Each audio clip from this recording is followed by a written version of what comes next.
Welcome back. There's a very interesting fact which contributes to the mystery of Nirvana.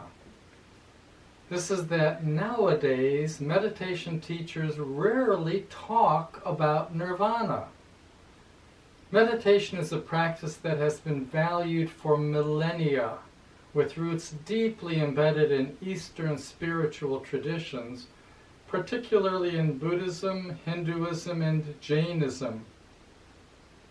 It is considered a pathway to self-awareness, inner peace, and spiritual awakening.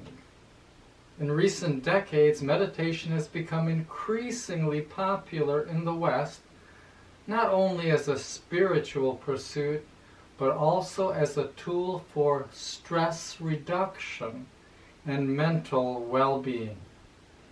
However, one noticeable feature of contemporary meditation instruction, especially in secular settings, is the relative silence around the concept of nirvana. While the term is deeply entrenched in Eastern philosophy, meditation teachers often avoid discussing it explicitly, focusing instead on the practical aspects of meditation and mindfulness. I will explore the reasons why meditation teachers tend not to talk about nirvana, considering the conceptual, practical, and cultural factors involved. Nirvana is a concept rooted in ancient Eastern teachings that refers to the ultimate liberation from suffering, the cessation of desire, and the attainment of a state of perfect peace and enlightenment. However, nirvana is not a concept that can be easily defined or explained. In fact, many Eastern texts suggest that nirvana is inherently beyond words and concepts, something that cannot be fully grasped through intellectual understanding. The Buddha himself often refrained from offering a direct, definitive explanation of nirvana, instead focusing on getting practitioners toward their own realization. For meditation teachers, especially those teachings in secular or non-Buddhist contexts, the complexity and ambiguity of nirvana pose challenges. Discussing such an elusive and abstract concept can easily lead to confusion or misconceptions. Teachers may worry that their students will misunderstand the nature of nirvana, seeing it as a distant goal that is far removed from the present moment, or as a kind of achievement to strive for, when in fact it is about letting go of striving altogether. Moreover, the language surrounding nirvana is often paradoxical. Nirvana is described as a state of non-being, a cessation of all attachments and desires, and as such it does not fit neatly into the categories of success or failure that many students bring to their practice. For a meditation teacher who is focused on guiding students toward mindfulness and self-awareness, introducing the notion of nirvana might be seen as a distraction from the immediate practical benefits of meditation, such as cultivating present moment awareness or reducing stress. One of the most significant reasons that meditation teachers avoid discussing nirvana is the increasing secularization of meditation practices, particularly in Western contexts. While meditation originated in religious and spiritual traditions, modern meditation is often presented as a secular practice, divorced from specific religious doctrines.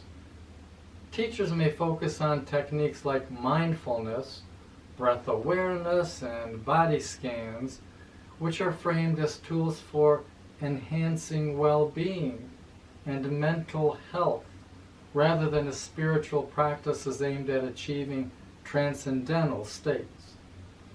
In secular settings, the goal of meditation is often framed in terms of reducing stress, improving concentration, or fostering a sense of emotional balance.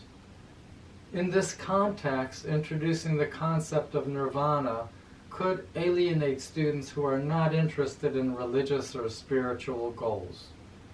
Furthermore, the concept of nirvana might be seen as irrelevant to people who come to meditation primarily for practical, non-spiritual purposes, such as coping with anxiety or improving focus. Teachers, therefore, may avoid references to nirvana in favor of language that resonates with a broader audience, without tying meditation to any specific spiritual tradition. Another reason why meditation teachers avoid talking about nirvana is that the core emphasis of meditation is on cultivating awareness in the present moment. Meditation practices encourage individuals to observe their thoughts, emotions, and sensations as they arise without judgment or attachment. By training the mind to be more present and aware, meditation aims to foster a sense of inner peace and clarity, irrespective of any abstract goal or outcome. The focus on the present moment can be at odds with discussions about distant spiritual goals like nirvana, which may encourage students to focus on a future state of enlightenment rather than on the here and now. If meditation teachers were to emphasize nirvana too much, it might unintentionally create a sense of striving for something external or future-oriented rather than cultivating an acceptance of the present moment as it is. This emphasis on being rather than becoming is one of the central tenets of mindfulness-based practices, which have become widely popular in both secular and spiritual circles. In multicultural environments, the concept of nirvana can carry different meanings depending on an individual's background. For example, Western students may approach meditation from a variety of perspectives, including psychological, scientific, or therapeutic orientations. For these students, the notion of nirvana, rooted in Eastern religious traditions, may seem distant or irrelevant to their personal experience of meditation. Teachers may feel that introducing nirvana would not resonate with students who do not share the same cultural or religious context. Additionally, in diverse classroom settings where students come from a range of spiritual traditions, or none at all, discussing nirvana in a prescriptive way could alienate individuals who are not familiar with or interested in Buddhist teachings.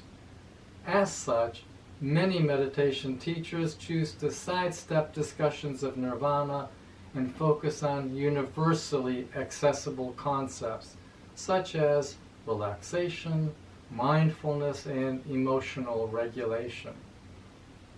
In some cases, meditation teachers might avoid talking about nirvana because they are concerned about spiritual bypassing, the tendency to use spiritual practices to avoid addressing real-life psychological issues or emotional difficulties. For example, someone may use meditation as a way of escaping from feelings of anger, grief, or frustration, seeking the promise of nirvana as a form of avoidance rather than genuine healing. Nirvana as a concept of ultimate peace and liberation might inadvertently encourage students to bypass difficult emotions or challenges in their lives. Mindfulness teachers therefore may prefer to focus on cultivating mindfulness and presence without the added expectation of transcending suffering.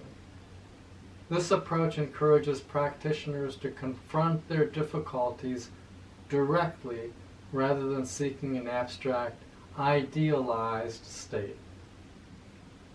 While the concept of nirvana is a powerful and profound aspect of Buddhist philosophy, meditation teachers, especially those working in secular or culturally diverse settings, often choose not to emphasize it in their teachings. The complexity, ambiguity, and paradoxical nature of nirvana can be difficult to communicate effectively, and its association with distant, transcendent goals may detract from the immediate practical benefits of meditation. Additionally, the secularization of meditation, the focus on present moment awareness, and the cultural diversity of students all contribute to a preference for teaching meditation in terms that are accessible, practical, and relevant to a broad audience. Ultimately, the decision to refrain from discussing nirvana reflects the desire to keep meditation grounded in the present moment, fostering an inclusive and non-dogmatic environment where individuals can explore their own path to inner peace and self-awareness.